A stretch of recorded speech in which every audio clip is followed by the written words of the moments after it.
केवल हमने ही इन टैरिफों का विरोध किया है। मुझे हैरानी है, विज साहब जैसा व्यक्ति भी स्टेटमेंट देता है कि कोई टैरिफ नहीं बढ़ा। मतलब अगर इतना सीनियर आदमी झूठ बोलता है तो लोग क्या उम्मीद करेंगे, किससे उम्मीद करेंगे?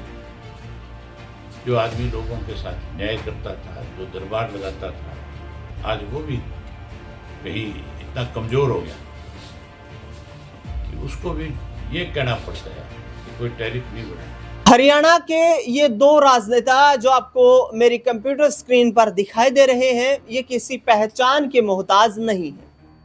एक है अनिल विज, जो कि हरियाणा में कैबिनेट मंत्री हैं, नायब सिंह सैनी सरकार में परिवहन मंत्री, ऊर्जा मंत्री का जिम्मा संभाल रहे हैं। दूसरी ओर जो दिखाई दे रहे हैं वो है अभय सिंह चौटाला, इंडियन नेशनल लोकदल के राष्ट्रीय अध्यक्ष। दरअसल बता दें आपको कि इन दिनों भारतीय जनता पार्टी की हरियाणा में सरकार है और सरकार के कुछ ऐसे फैसले हैं जो अभय चौटाला को रास नहीं आ रहे हैं, या यूं कहें कि अभय चौटाला का ये कहना है कि हरियाणा की जनता को ही ये फैसले रास नहीं आ रहे हैं, और जिसको लेकर ये जो दोनों के हाथ मिले हुए दिखाई दे रहे हैं, ये दोनों नेता अब तकरार में बदल चुके हैं। सीधे तौर पर आप तेवर देख सकते हैं यहाँ पर अभय सिंह चौटाला का, जो अनिल विज को निशाना बनाते हुए नजर आ रहे हैं। दरअसल पूरा मामला समझाता हूं मैं, आखिरकार अभय चौटाला अनिल विज के खिलाफ क्यों मैदान में उतरे हुए हैं। दरअसल हरियाणा सरकार ने पिछले दिनों प्रदेश भर में बिजली की दरों में कुछ वृद्धि कर दी। उस वृद्धि करने के पीछे बिजली मंत्री अनिल विज का सीधे तौर पर यह कहना है कि बिजली के उत्पादन की लागतों में बढ़ोतरी हुई है। पिछले 10 सालों से भारतीय जनता पार्टी की सरकार हरियाणा में है और 10 सालों से बिजली के दामों में कोई बढ़ोतरी नहीं की गई थी, जिसके चलते सरकार के राजस्व को लगातार घाटा हो रहा था और जिसके चलते यह फैसला लिया गया है। इस फैसले पर अभय सिंह चौटाला का कहना है कि अनिल विज, जो कि बड़बोले राजनेता हैं, उन्हें हरियाणा के लोगों की, उनकी भावनाओं की कोई परवाह नहीं है। उनका जो दिनचर्या है, उनकी जो जीवन शैली है, उसकी कोई परवाह नहीं है। ये भारतीय जनता पार्टी के लोग बड़े बड़े वादे करते हैं, लेकिन इनके सभी वादे दावे खोखले नजर आते हैं। आखिरकार क्या नायब सिंह सैनी सरकार ने यह ऐलान किया था विधानसभा चुनाव से पहले कि हरियाणा में बिजली की दरों में आगे आने वाले वक्त में वृद्धि की जाएगी? क्या आज जो अनिल विज ये कहते हुए नजर आ रहे हैं कि हमने मैनिफेस्टो में ये जिक्र ही नहीं किया था कि हम हरियाणा के लोगों को फ्री बिजली देंगे, तो क्या हरियाणा बीजेपी ने अपने मैनिफेस्टो में इस बात का उल्लेख किया था कि वो बिजली की दरों में सरकार बनने के बाद बढ़ोतरी करेंगे? ये तमाम चीजें हैं और इन तमाम चीजों के चलते अभय सिंह चौटाला राज्य सरकार पर हमलावर होते हुए नजर आ रहे हैं। उनका कहना है कि हमने 30 जून को जिस तरीके से एक अल्टीमेटम दिया था सरकार को कि आप जो बढ़ाई हुई बिजली की दरें हैं उनको वापस लीजिए, वरना पूरे संपूर्ण प्रदेश में आपकी सरकार के खिलाफ विरोध प्रदर्शन होंगे। इंडियन नेशनल लोकदल संगठन काफी मजबूत बन चुका है और इंडियन नेशनल लोकदल पूरे प्रदेश भर में सरकार की नीतियों के खिलाफ प्रदर्शन करेगा। दरअसल अभय सिंह चौटाला का बयान सुनिए, बयान सुनवाते हैं आपको अनिल विज का, जिसमें दोनों नेता एक दूसरे पर करारा निशाना साधते हुए नजर आ रहे हैं। बेकायदगियां सरकार की तरफ से हुई, चाहे कांग्रेस के राज में हुई, चाहे बीजेपी के राज में हुई। अगर लोगों की किसी ने लड़ाई लड़ी किसी मुद्दे को लेकर के, तो इंडियन नेशनल लोकदल पार्टी ने लड़ी। कांग्रेस अपने आप को कहती तो ये है कि हम विपक्ष में सबसे बड़ी पार्टी है, लेकिन पिछले दिनों भाखड़ा को पानी रोकने का काम पंजाब की सरकार ने किया और उस इशू पे कांग्रेस केवल अखबार तक रही, कहीं लोगों के बीच में नहीं आई। केवल जब सर्वदलीय बैठे कोई, तो ये कहा गया कांग्रेस की तरफ से कि हम सरकार के साथ, सरकार कोई फैसला ले। अगर सरकारी फैसला लेने वाली होती तो फिर पानी थोड़ा ही रुक सकता था। उसके लिए तो लड़ाई लड़ने की जरूरत थी। कांग्रेस ने अखबार तक ये बात कह करके पीछा छुड़ा लिया, पल्ला झाड़ लिया।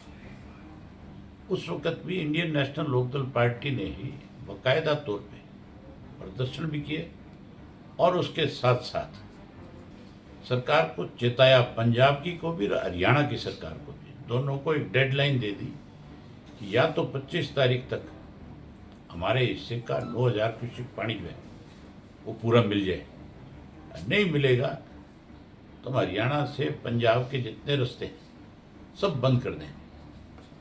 और हमारी एक कॉल पे पंजाब की सरकार को मजबूर होना पड़ा, पानी देना पड़ा। अब फिर टैरिफ बढ़ा दिए गए। केवल हमने ही इन टैरिफों का विरोध किया है। मुझे हैरानी है, विज साहब जैसा व्यक्ति भी स्टेटमेंट देता है कि कोई टैरिफ नहीं बढ़ा। मतलब अगर इतना सीनियर आदमी झूठ बोलता है तो लोग क्या उम्मीद करेंगे, किससे उम्मीद करेंगे? जो आदमी लोगों के साथ न्याय करता था, जो दरबार लगाता था, आज वो भी कहीं इतना कमजोर हो गया कि उसको भी ये कहना पड़ता है कि कोई टैरिफ नहीं बढ़ा, जबकि टैरिफ 4 गुना बढ़ गया। सबके बिल अब की बार बिजली के बड़े हुए आए हैं।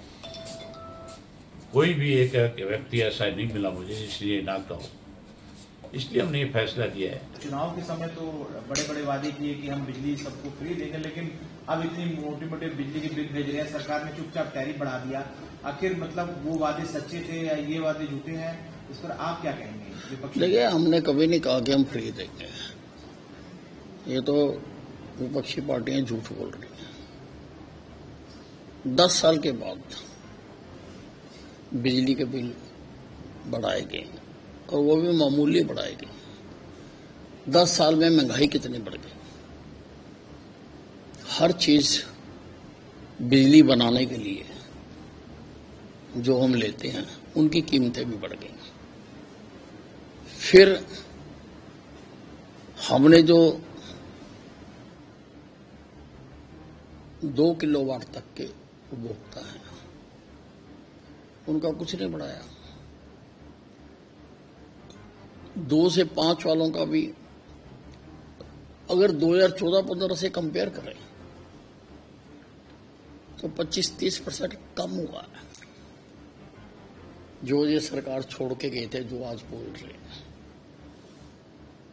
जो 5 से ऊपर है उनका जरूर थोड़ा बड़ा है।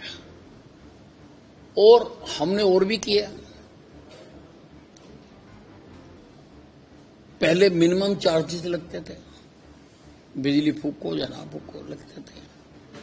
अब हमने फिक्स चार्जेस लगाए हैं और सभी आसपास के प्रांतों ने लगा रखे हैं। और सब जगह पर 110 रुपए पर किलोवाट है। हमने 75 रुपए पर किलोवाट लगाया। तो विपक्षी पार्टियों का काम है बोलना। बोलो, किसानों का हमने 1 पैसा नहीं बढ़ाया। उनको पहले भी जिस रेट में मिलती थी उसी रेट में उनको आज मिल रही है। तो ये तो अब विपक्षी पार्टियां बोले, उनका स्वागत है।